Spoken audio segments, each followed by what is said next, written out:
In a spirit of prayer. God, may the words of my mouth and the meditations of our hearts be acceptable in your sight, our rock and our Redeemer. Amen. At the Healing Our City interfaith service that took place 3 days after the Boston Marathon bombing, Old South Senior Minister Nancy Taylor spoke incredibly moving words. She proclaimed, "And from the church's tower, this is what I saw that day. I saw people run toward, not away from, toward the explosions, toward the chaos, toward the mayhem, toward the danger, making of their own bodies sacraments of mercy. We are shaken, but we are not forsaken. We are shaken, but we are not forsaken," is such an honest and hopeful way to think about these events. It also describes so well the early Christian communities in Asia Minor at the time of the writing of the book of Revelation. John of Patmos, the author of Revelation, was exiled on an island because of his Christian faith. Sort of hard to imagine today, but there you have it. On Patmos, he supposedly has some visions of an epic battle of good versus evil.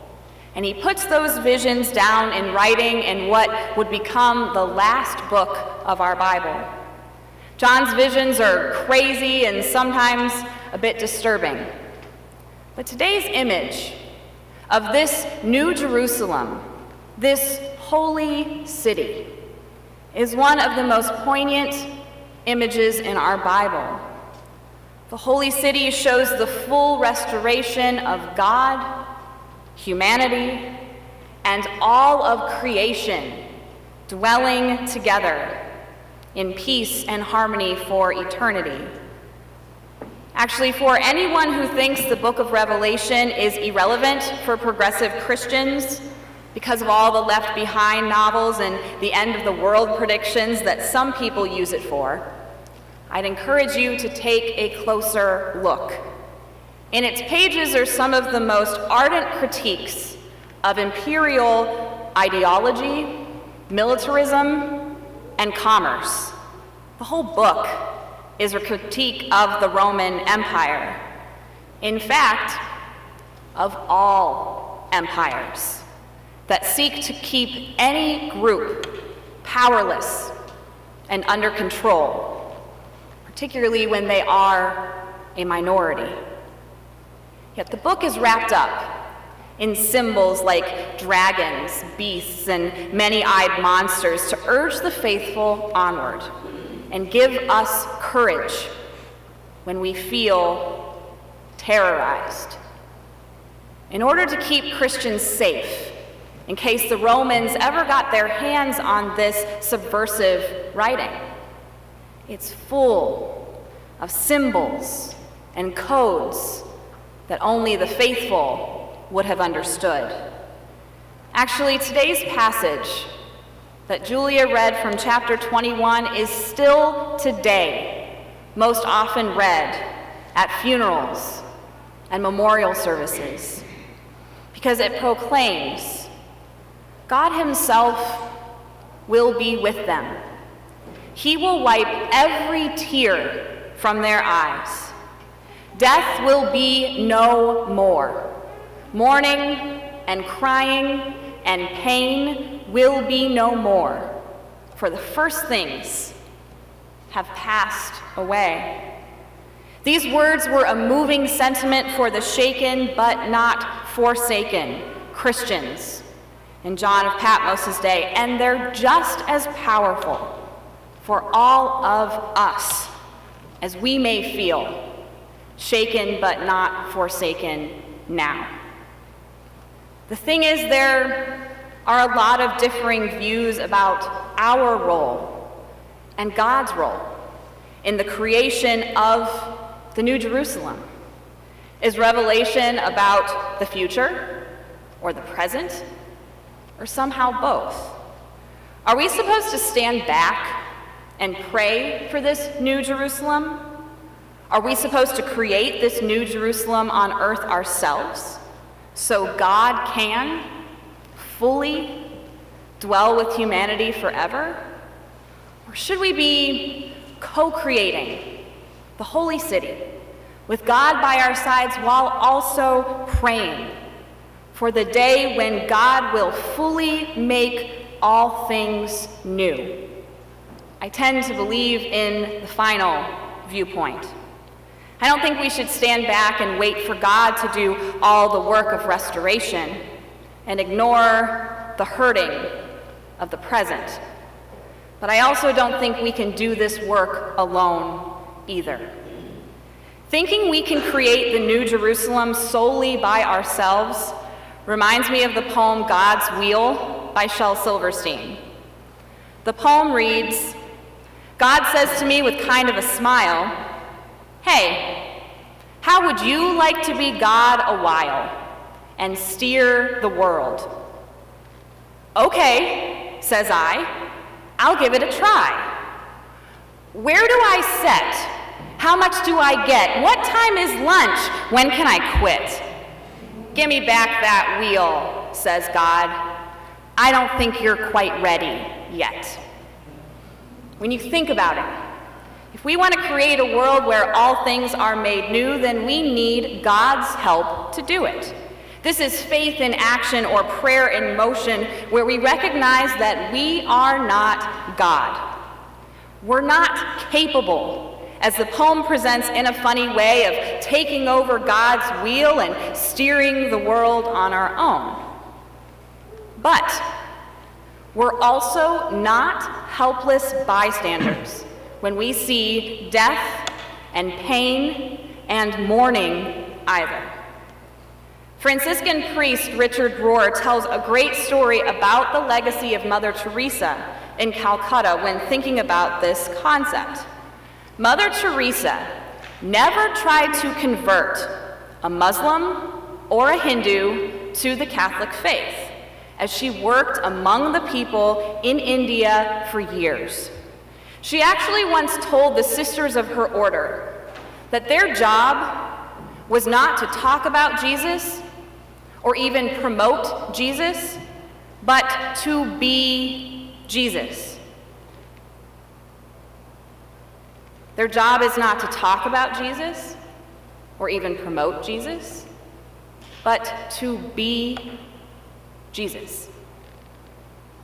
So when we hear this passage about the holy city, the New Jerusalem, I think our job is to pray for this moment when God will somehow, some way fully dwell among us, but also work to heal the wounds of our world, to work for a world where the first things have passed away. It's certainly a good start. After the Boston Marathon bombing, there was a quote from Mr. Rogers that was all over the internet. Perhaps you read it too. Fred Rogers, who was a Presbyterian minister, after all, once famously said, "When I was a boy and I would see scary things in the news, my mother would say to me, 'Look for the helpers.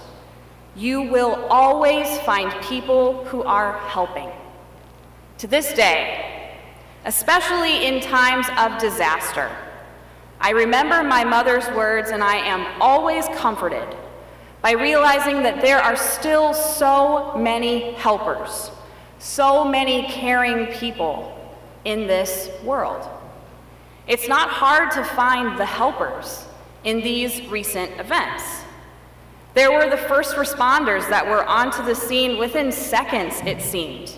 EMTs, doctors, and nurses rose to the occasion to care for the injured. Boston police helped keep things calm and did some crowd control. There were the runners themselves, many who crossed the finish line and went on to Mass General to donate blood. There were ordinary residents along the marathon course who opened their homes for people to rest, get food and water, call their families if they could get through, and just recover from such a terrifying moment. There was Dr. Adriana Wald, who brought 30 of her UMass Boston nursing students to treat those with serious wounds. There was former New England Patriots lineman Joe Andruzzi, who literally carried a wounded woman in his arms away from the scene. Google set up a person finder application on the day of the marathon to help folks find anyone who was missing. Mayor Tom Menino and Governor Deval Patrick set up One Fund Boston to help victims of the tragedy by making it easier for individuals and corporations to donate money to cover medical expenses. As of this past Tuesday, the fund had already raised $20 million. There was a picture of a policeman in Watertown who had 2 gallons of milk in his hands to give to a family with young children who ran out of milk during the lockdown of that city. And there was the Islamic Society of Boston, who contacted the FBI and offered to speak to the suspects to attempt to convince them to turn themselves in peacefully. All of these helpers, and by the way, I could go on and on, these caring people in our communities, they made the tragedy a little easier to bear. These helpers show us so vividly the light in the darkness and that the darkness cannot overcome it.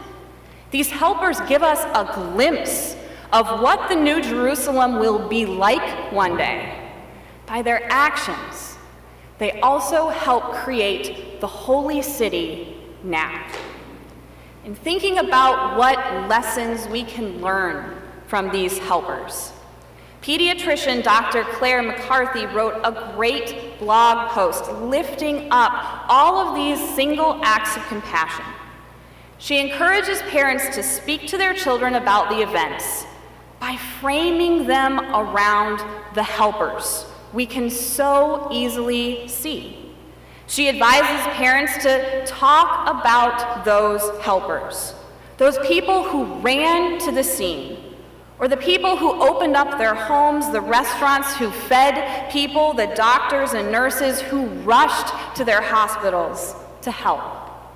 Talk about how all of us can be helpers to each other in little ways as well as big ways. Model being a helper. Offer to help carry groceries for someone, cook a meal, or make a get well card for a sick neighbor. Volunteer for a playground cleanup. Bring food to a food pantry. Even simple things like holding the door for someone or asking if you can help someone who looks lost or upset are important. As much as we may wholeheartedly, and I hope we do, pray for this vision of the New Jerusalem, the holy city, to become a reality one day, we have to help create it now. We are supposed to be the helpers, the caring people of this world.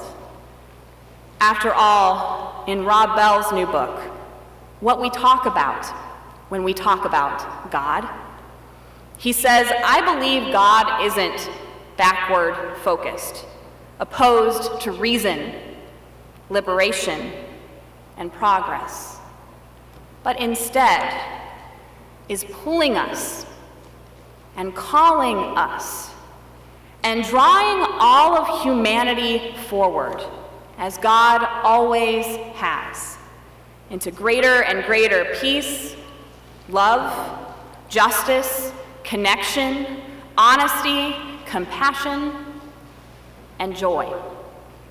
God is pulling us and calling us and drawing us forward toward the holy city where death will be no more.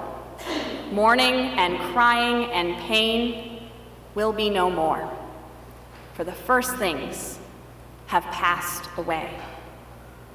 May it be so one day, and may we help to create the holy city now. Amen.